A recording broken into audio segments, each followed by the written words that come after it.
அனைவருக்கும் எனது அன்பு கலந்த வணக்கங்கள். நான் உங்கள் அஸ்ட்ரோ சின்னதுரை பிளிமிசை கூத்தூர், பெரம்பலூர் மாவட்டம். ஜாதகத்தில் குரு பொதுவாக ஜாதகத்தில் 9 கிரகங்கள், அதாவது ஒருடைய ஜாதகத்தில் 9 கிரகங்கள் இருக்கு. இந்த 9 கிரகங்கள் தான் அனைத்து பலன்களும் தீர்மானிக்க உதவி செய்கிறது. அந்த வரிசையில் குரு ஒருவருடைய ஜாதகத்தில் என்னென்ன பலன்களை தீர்மானிக்கிறதுக்கு உதவும்.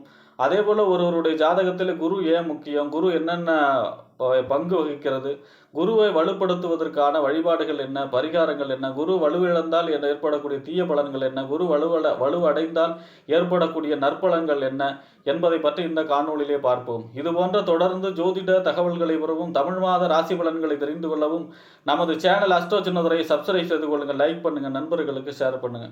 பொதுவாக குருவுக்கு 2 வீடுகள், ஒன்று தனுசு, இன்னொன்று மீனம். காலச்சக்கரத்துக்கு 9க்கும் 12க்கும் உடையவர். அப்போ 9ஆம் இடங்கிறது என்ன?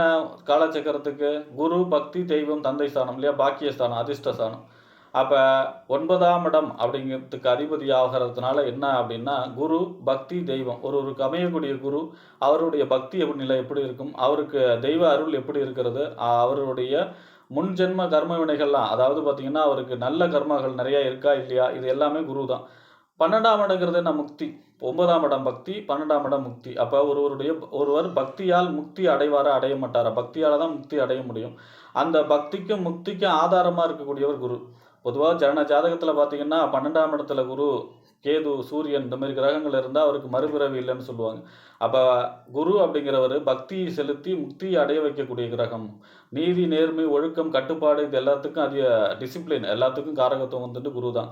இந்த தனுசு, மீனம் இந்த 2 வீட்டுக்கு அதிபதியாக இருந்தாலும் கூட தனுசுல தான் மூலத்திரிகோணம் அடைவார். மூலத்திரிகோணம் அப்படின்னா அந்த கிரகம் அந்த இடத்துல இல்லைன்னா கூட அவருடைய ஆதிக்கம் நிறைந்ததாக சொல்லப்படுகிறது. அப்போ தனுசுல எப்பொழுதும் அவருடைய ஆதிக்கம் இருந்து கொண்டே இருக்கும். குருவுக்கு பக்தி, குரு தெய்வத்துக்கு அந்த இடத்துக்கு.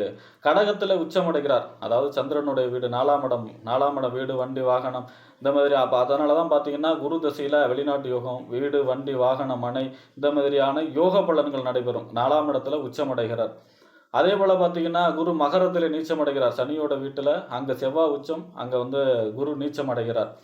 பொதுவாகவே குரு அப்படிங்கிற கிரகம் தன்னுடைய தசாபுத்தியில் 16 வருஷம் தசாபுத்தி நடக்கும். 16 வருஷம் தசாபுத்தியில் முடிந்தவரை நற்பலன்களைத்தான் செய்யும். அதுவும் பார்த்தீங்கன்னா அதோடைய ஆட்சியாக இருக்கா, உச்சமாக இருக்கா, அதாவது கேந்திர திரிகோணங்களில் நன்மைகளையே அதிகமாக செய்வார். கேந்திரம் என்பது 1, 4, 7, 10. திரிகோணம் என்பது லக்னத்திற்கு 5, 9, 1, 5, 9 இந்த ஸ்தானங்களில் இருக்கும்போது பெரும்பாலும் குரு திசை ஒருவருடைய ஜாதகத்திலே நன்மைகளையே செய்யும். அதாவது வெளிநாட்டு யோகம் கிடக்கிறது, வீடு கட்டுறது, நிலம் வாங்குறது, இடம் வாங்குறது, முக்கியமாக கௌரவம், அந்தஸ்து. இந்த கௌரவம் அந்தஸ்துக்கு அதிபதி யாருன்னா குரு தான். அதாவது எப்பாடுபட்டாலும் பிற்பாடுபடாதே அப்படின்னு சொல்கிறாங்க இல்லையா. அதே போல் பார்த்தீங்கன்னா கீழே பிடிச்சி கீழ் நோக்கி சாய்ச்சாலும் கூட அது மேல் நோக்கி தான் இருக்கும். கெட்டாலும் மேன்மக்களே அப்படின்னு சொல்கிறாங்க இல்லையா. அதுக்கெல்லாம் அதிபதி யார் அப்படின்னா குரு தான். குரு தான் பேங்க், அவருடைய இப்போ தனத்தோட அதிபதி, பெரும் தனத்துக்கு அதிபதி குரு, கையிருப்பு பணத்துக்கு அதிபதி சுக்கிரன். கல்வி நிறுவனங்கள்லாம் நடத்துகிறாங்க இல்லையா, அதுக்கெல்லாம் அதிபதி யார் அப்படின்னா குரு தான். குரு ஜாதகத்தில் பார்த்தீங்கன்னா நாடி கான்செப்ட் படி லக்னாதிபதியாக குருவை எடுத்துக்குவாங்க. நாடி கான்செப்ட் படி நம்ம எப்படி ஜாதகத்தில் லக்னம் எவ்வளோ முக்கியம் கொடுக்குறோமோ அது போலவே நாடி கான்செப்ட் படி குரு தான் லக்னாதிபதியாக எடுத்துக்குவாங்க. அந்த குருவை வச்சு தான் அனைத்து பலன்களுமே தீர்மானிக்கப்படும் ஆண்களுடைய ஜாதகத்தில். அவ்வளவு முக்கியமானவர் குரு. குரு அப்படிங்கிறது ஜீவன் காரகன். அவருடைய ஆயுளுக்கு கூட சில டைம் பார்த்தீங்கன்னா குருவுடைய பலத்தை பார்ப்பாங்க. அப்போ குரு ஒருவருக்கு எவ்வளவு முக்கியம். குரு தான் தனக்காரகன், புத்திரக்காரகன். ஒருவருக்கு குழந்தை தோஷம், அதாவது புத்திர தோஷம் ஏற்படுமா ஏற்படாதா, அது பார்த்தீங்கன்னா ஒருத்தருக்கு குழந்தை எப்படி தீர்மானிக்கப்படும், அவருடைய எந்த லக்கணமாக இருந்தாலும் அவருக்கு 5ஆம் இடம், அடுத்தது குருவை தான் எடுக்கணும். அந்த 5ஆம் இடம் கெட்டு போயிருந்தாலும் குரு நன்மையாக இருந்தால் அவருக்கு புத்திர பாக்கியம் உண்டு. அதாவது 6, 8, 12 மறையாமல் கேந்திர திரிகோணத்தில் நல்லபடியாக இருந்தால் புத்திர பாக்கியம் உண்டு. 5ஆம் அதிபதி கெட்டு இருந்தாலும் கூட குரு வலிமையாக இருந்தால் அவர்களுக்கு புத்திர பாக்கியம் உண்டு. ஏனென்றால் குரு தான் புத்திர காரகன்.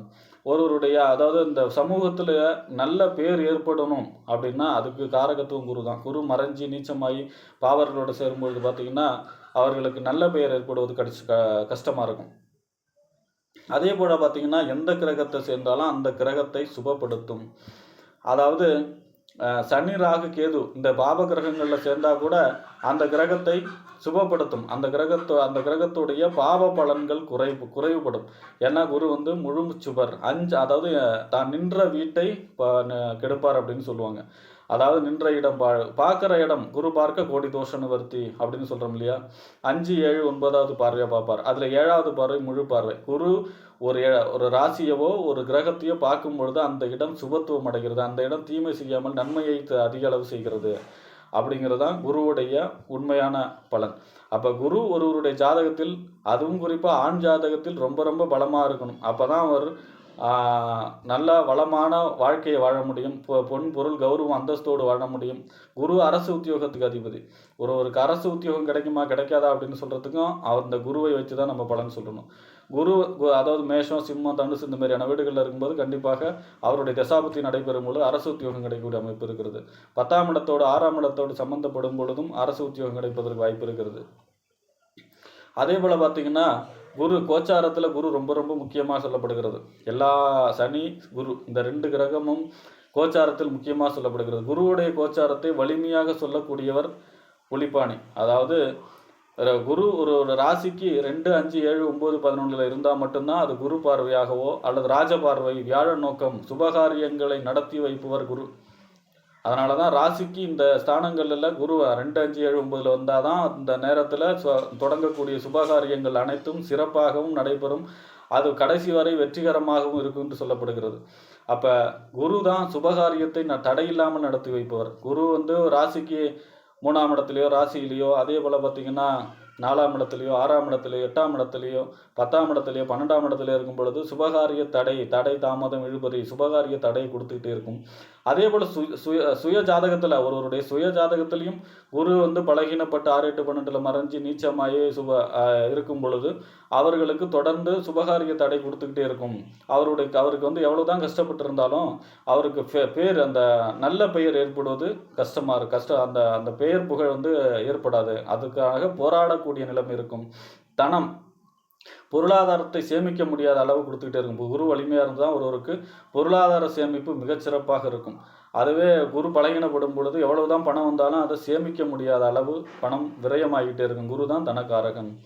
குருவை வலுப்படுத்தணும் அப்படின்னா என்ன? குரு பெரிய பெரிய ஜீவசமாதிகள்லாம் சென்று வழிபாடு செய்கிறது. வியாழக்கிழமை குருவுடைய நாள் வந்து வியாழக்கிழமை மஞ்சள் ட்ரெஸ்ஸு அணிகிறது. அதே மாதிரி வியாழக்கிழமை வழிபாடு செய்கிறது. அதே போல் பார்த்திங்கன்னா ஆலங்குடி குருவுடைய பரிகார ஸ்தலம். கண்டிப்பாக வருடம் ஒரு முறை சென்று வியாழக்கிழமையில் குரு அல்லது தட்சிணாமூர்த்தி வழிபாடு செய்கிறது. அதே போல் பார்த்திங்கன்னா வியாழக்கிழமை வழிபாடு செய்யக்கூடிய எந்த மகான்கள் வழிபாடாக இருந்தாலும் குருவுக்கு சிறப்பான வழிபாடு. அதே போல் தட்சிணாமூர்த்தி வழிபாடும் மிகச்சிறப்பான வழிபாடாக இருக்கும். குருவை பொறுத்த வரைக்கும் எந்த கிரகத்தை அதாவது இந்த கிரகத்தோடு சேரக்கூடாது அப்படின்லாம் கிடையாது. எல்லா கிரகத்தோடு சேரலாம். எல்லா கிரகத்தையும் சுபப்படுத்தும். எந்த இடத்தை அது தன்னுடைய 5, 7, 9 பார்வையால் எந்த இடத்தை பார்த்தாலும் அந்த இடம் எல்லாமே சுபிட்சமடையும்.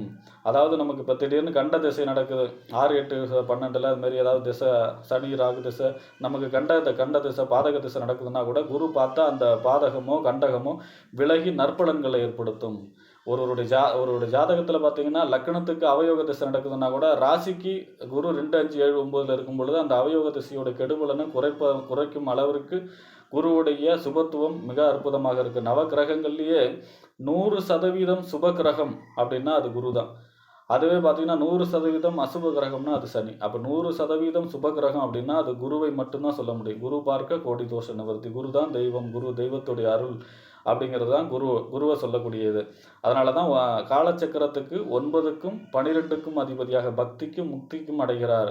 அப்போ முக்தி ஒருவர் இந்த பக்தியால் இறைவன் மீது பக்தி செலுத்தி முக்தியை அடையக்கூடிய வழியை சொல்லுபவர் குரு. அதே மாதிரி பார்த்திங்கன்னா வழிகாட்டுபவர் குரு.